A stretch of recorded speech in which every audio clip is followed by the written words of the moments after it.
Hi, I tell very exciting and horrifying stories to everyone. I suggest you subscribe because I post such stories every day. The Forgotten Author's Last Manuscript. Michael Thorne was a man who lived for literature. An editor by trade, his life was dedicated to combing through manuscripts, polishing stories, and nurturing authors. But deep down, he longed to write his own masterpiece. Every night he would stare at the blank page, his thoughts clouded by self-doubt. He needed inspiration, something different, something raw. It was a damp, overcast day when he found himself wandering through an unfamiliar alley in London's East End. The fog clung to the cobblestones like the breath of a ghost, and the chill in the air seemed to seep into his bones. That's when he saw it, a small, unassuming bookshop, half hidden behind a crooked street lamp. There was no sign above the door, just a dull, flickering light in the window. Michael felt an inexplicable pull toward it, as though something inside was calling to him. The bell above the door tinkled softly as he stepped inside. The interior was dimly lit, the air thick with the scent of old paper and dust. Shelves sagged under the weight of hundreds of ancient books. An elderly man with a hunched back sat behind the counter, his face obscured by a shadow cast from a single, dim light bulb. Michael wandered through the aisles, running his fingers along the spines of the books. His hand stopped on a particularly old, leather-bound volume. The cover was cracked and worn, the leather blackened with age. There was no title, only the initials JHB embossed in faded gold. He pulled it from the shelf and felt a jolt like a static shock. "You don't want that one," the shopkeeper's voice cut through the silence. Michael turned to see the old man watching him intently, his eyes dark and sunken. "Why not?" Michael asked, intrigued. The old man hesitated. "It's cursed. A manuscript never meant to be read. It was written by Jonathan H.B., a reclusive author who vanished a century ago. Legend says it's his last work, unfinished and dangerous." Michael laughed, dismissing the superstition. He had seen plenty of gimmicks used to sell old books. "How much?" The shopkeeper's eyes narrowed. "It's not for sale. It shouldn't have been found." Michael's curiosity only deepened. He pressed harder, offering more and more money until the old man's resolve crumbled. With a sigh, the shopkeeper wrapped the book in brown paper and handed it over, his bony fingers lingering for a moment. "Whatever you do, don't read it aloud, and never read it after midnight." Michael left the shop with the manuscript clutched tightly under his arm, the warning already fading from his mind. That night, back in his small apartment, Michael poured himself a glass of whiskey and settled into his favorite armchair. The manuscript sat on the table, almost daring him to open it. He hesitated, feeling a strange chill despite the warmth of the room. Then, with a wry smile, he unwrapped the book. The first pages were blank, the parchment yellowed and brittle. He flipped through quickly, eager to see the text. Suddenly, words began to appear, as if they were being written by an invisible hand. The title read, "The Forgotten Tale." Michael's pulse quickened. He took a deep sip of whiskey and began to read. The story was captivating. It described a tortured author who wrote his final manuscript in a state of madness, haunted by voices only he could hear. Michael felt a strange connection to the tale, as though it were speaking directly to him. The narrative was raw, filled with the anguish of a man losing his grip on reality. As he read, the room seemed to darken. Shadows crept along the walls, and the temperature dropped sharply. He could see his breath misting in the air. He frowned, rubbing his eyes, but the sensations didn't fade. He glanced back at the manuscript, and his heart skipped a beat. The words on the page had changed. They now described a man sitting in an armchair, drinking whiskey, reading a cursed manuscript. Michael blinked, feeling a wave of nausea. It was describing him. "This is ridiculous," he muttered, slamming the book shut. But the room didn't return to normal. The shadows only grew darker, and a whisper filled his ears, faint but insistent. He couldn't make out the words, but it sounded like 1,000 voices murmuring in unison. He stood up, the book still clutched in his hand, and looked around the room. His reflection in the window was wrong. It wasn't mimicking his movements. Instead, it was grinning at him, a wide, unnatural smile. Michael stumbled back, dropping the manuscript.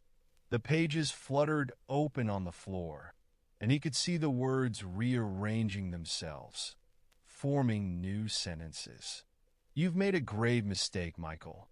You've read the forbidden tale, and now it's your turn to finish it." The ink began to spread, spilling off the pages like black, viscous tar. It oozed across the floor, creeping up his legs, cold as ice. He tried to move, but his body felt paralyzed. He watched in horror as the ink slithered up his chest and over his face, seeping into his mouth, choking off his scream. Everything went black. The next morning, the bookshop owner found the manuscript back on his shelf. It looked the same as before, except now it was thicker, as though new pages had been added. He opened it cautiously and found a new chapter, written in a shaky, unfamiliar script. It described the events of the previous night in excruciating detail, ending with a plea. "Please, whoever finds this, destroy it. Don't read it. Don't let it claim another soul." The shopkeeper sighed, closing the book with a shiver. He knew he couldn't destroy it. It was part of the curse, part of the story that never ended.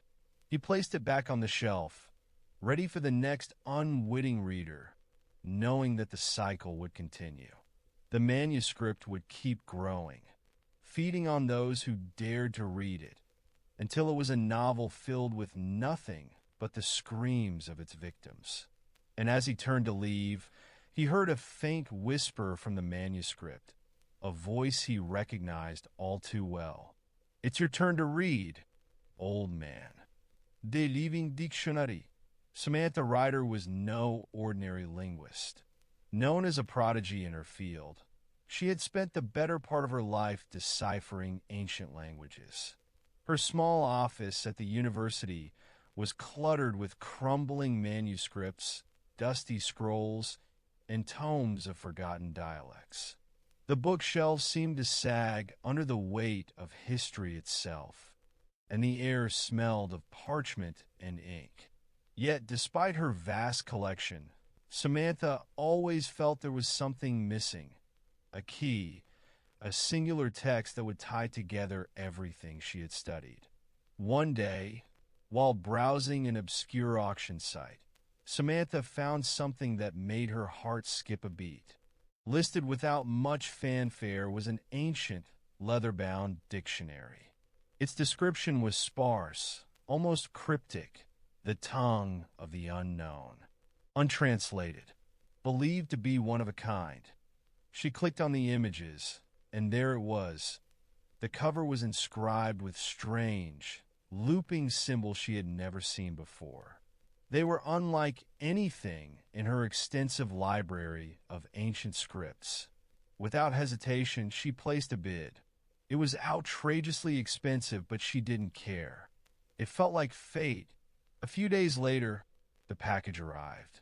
It was wrapped in thick brown paper and twine, almost like an artifact from a forgotten time. Samantha's hands trembled as she tore through the wrapping. When she held the book, she felt a faint, pulsing sensation like a heartbeat. The leather cover was cold to the touch, and the symbols on the front seemed to shift when she looked at them too closely. She whispered to herself, "This is it. This is what I've been searching for." That night, Samantha locked herself in her study. The room was lit by a single desk lamp, casting long shadows that seemed to dance on the walls. She opened the dictionary and found the pages filled with symbols she didn't recognize, a fluid, alien script that made her head swim if she looked at it for too long. The first word on the page translated roughly to life, though she couldn't be certain. It was a guess, a feeling more than a translation. As she spoke the word aloud, the lamp flickered. The room went silent, as if the very air had been sucked out. She shook her head, attributing it to her imagination, and continued. The next word was harder to decipher. It took her nearly an hour before she could make out its meaning: death. The temperature in the room dropped instantly. Her breath came out in visible puffs, and she could feel goosebumps rise on her arms. The shadows on the wall grew longer, twisting and contorting. She thought she heard something, a soft whisper like a voice carried on the wind. Her heart pounded as she glanced around. The room was empty. She forced herself to breathe, muttering, "It's just a coincidence." She had translated countless ancient texts before. There was no way a single word could have this kind of effect. But deep down, she felt a flicker of fear. The whispers continued, growing louder, though she still couldn't understand them. It was as if a chorus of voices was speaking in unison, in a language she had never heard before. Over the next few days, the whispers became impossible to ignore. They followed her everywhere, in the shower, in her car, even in the silence of the library. It was always the same, an urgent, unintelligible murmur that seemed to echo from the very corners of her mind. She became obsessed with the dictionary, convinced that if she could just decipher more of it, the voices would make sense. On the fifth night, Samantha sat at her desk once more. She was exhausted, dark circles under her eyes, her hands trembling. She opened the dictionary, and the pages turned on their own, stopping at a word she hadn't seen before. The script was sharp, almost jagged. The translation came to her easily this time. Awaken. The room exploded with sound. The whispers turned into a deafening roar, like 1,000 voices crying out at once. The shadows on the wall began to move, not just flickering, but twisting into shapes, faces, hands, eyes. The temperature dropped even further, and Samantha could see frost forming on the edges of her desk. Her breath came out in ragged gasps as she tried to close the book, but it wouldn't budge. It felt as though it was glued to the table. A voice, deeper and more resonant than the others, spoke clearly for the first time. "You have awakened us." The dictionary began to glow with a cold, blue light. The symbols on the page shifted, forming a face. It was ancient, gaunt, with hollow eyes that seemed to pierce right through her. The face smiled a slow, sinister grin. "Who are you?"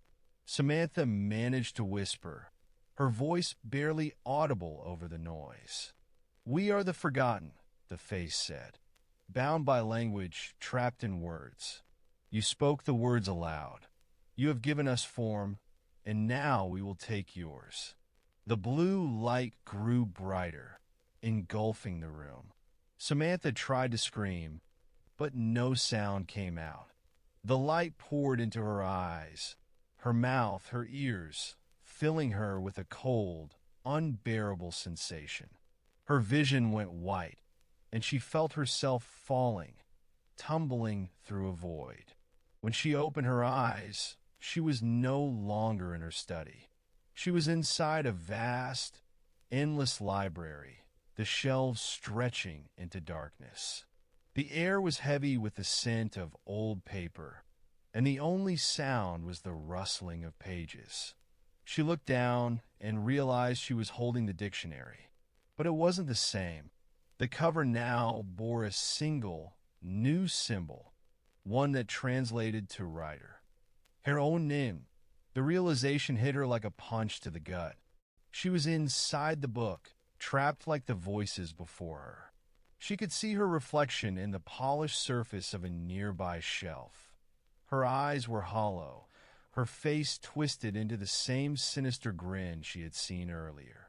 Back in her study, the dictionary snapped shut. The frost melted, and the room warmed up again. The shadows returned to normal. The book lay on the desk, seemingly innocent once more, except now it was thicker by several pages. The next day, a graduate student came by to check on Samantha. Her office was empty, but the dictionary was lying open on her desk. The student picked it up and began to flip through the pages. There, at the end, was a new entry. Writer, Samantha, a soul claimed by the tongue of the unknown. She sought knowledge, but found only us. He frowned, closing the book. He didn't notice the faint whisper that followed him as he left the room. Translate us, the voices urged. Read the words. Set us free. The never-ending novel. Ethan Grant was a writer whose best years seemed to be behind him. Once a best-selling author, he was now struggling with writer's block that had lasted nearly 3 years. Each day, he would sit at his desk for hours, staring at a blank screen, his fingers hovering over the keys, paralyzed by his own fear of failure. His once lavish New York apartment had become a prison, filled with the silent echoes of stories left unwritten. One night, after a particularly frustrating day, Ethan found himself scrolling through an obscure online auction. He wasn't sure what he was looking for, a distraction maybe. That's when he saw it, an uncompleted manuscript titled The Endless Story. The listing was odd, almost vague. There was no author credited, and the description read, "A collaborative novel passed down through generations. Add your chapter. But beware, the story is not what it seems." Ethan's interest was piqued. He had never heard of such a manuscript before. It seemed too good to be true, almost like a myth whispered among writers. Without a second thought, he placed a bid, more out of curiosity than any real hope. To his surprise, he won. The manuscript arrived the very next day, delivered by a courier who refused to meet his eyes. The package was wrapped in brown paper, tied with a fraying string. It looked ancient, like it had been sitting on a dusty shelf for decades. Ethan brought it to his desk, feeling a strange, almost electric sensation in his fingertips as he untied the string. He removed the wrapping and found a thick stack of parchment, bound together with an old, brittle ribbon. The cover page had a single line written in faded ink. The Endless Story, a tale that never ends. The title sent a shiver down his spine. He couldn't explain why, but it felt like the manuscript was staring back at him, watching him with an unblinking gaze.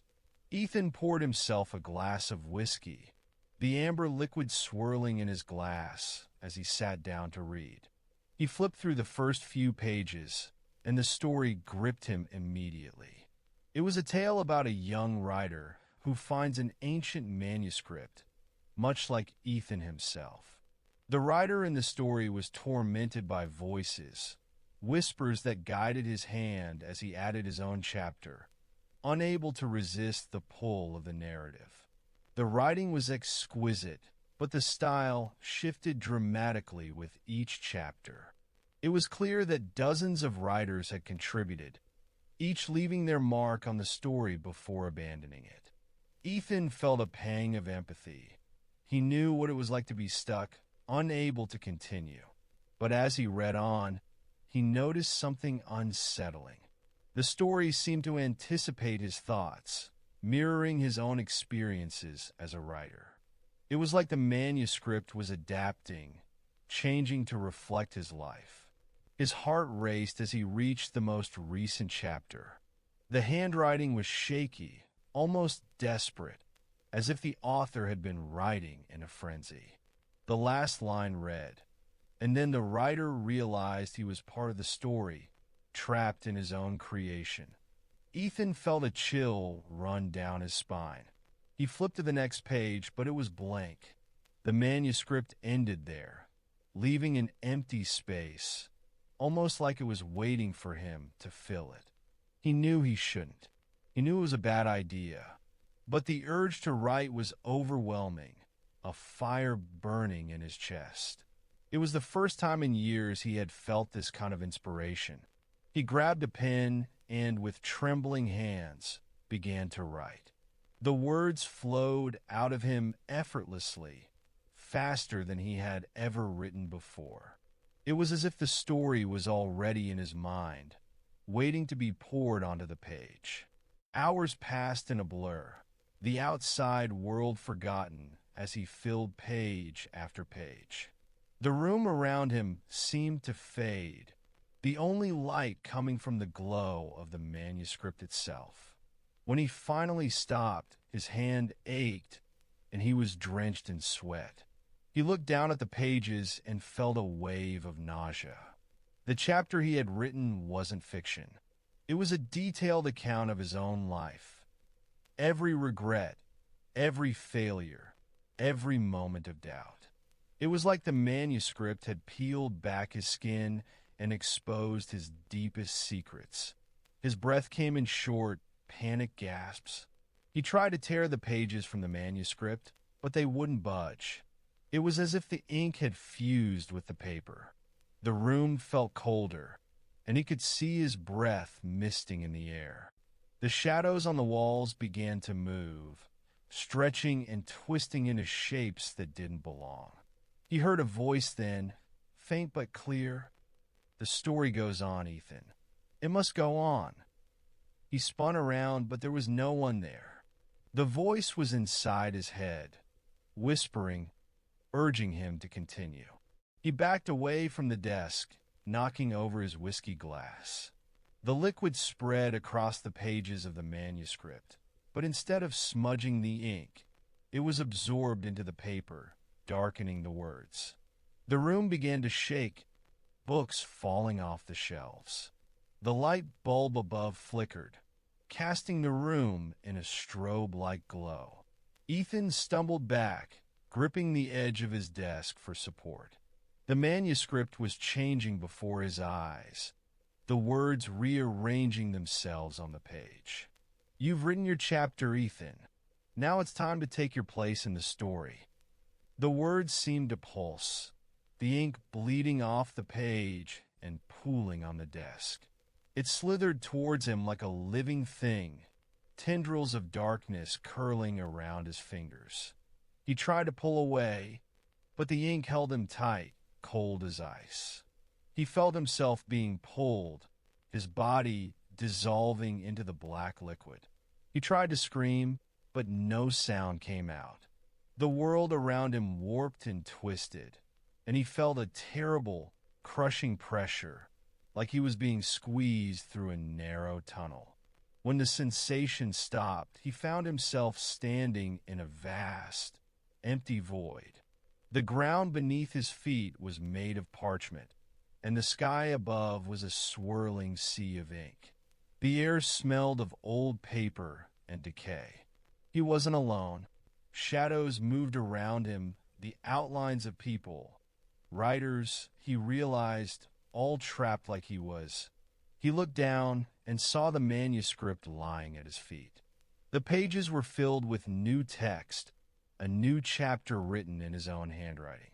The last line read, "Ethan Grant vanished, another soul claimed by the endless story. The manuscript waits for its next author." Back in his apartment, the room was silent. The manuscript lay open on the desk, now thicker by several chapters. The ink had dried, and the shadows had returned to normal. It looked just like any other old book, except now there was a new name scrawled on the cover. Ethan Grant. The manuscript was listed online the next day, up for auction once more.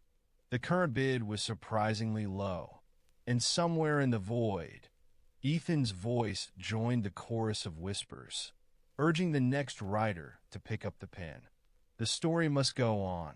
The story never ends.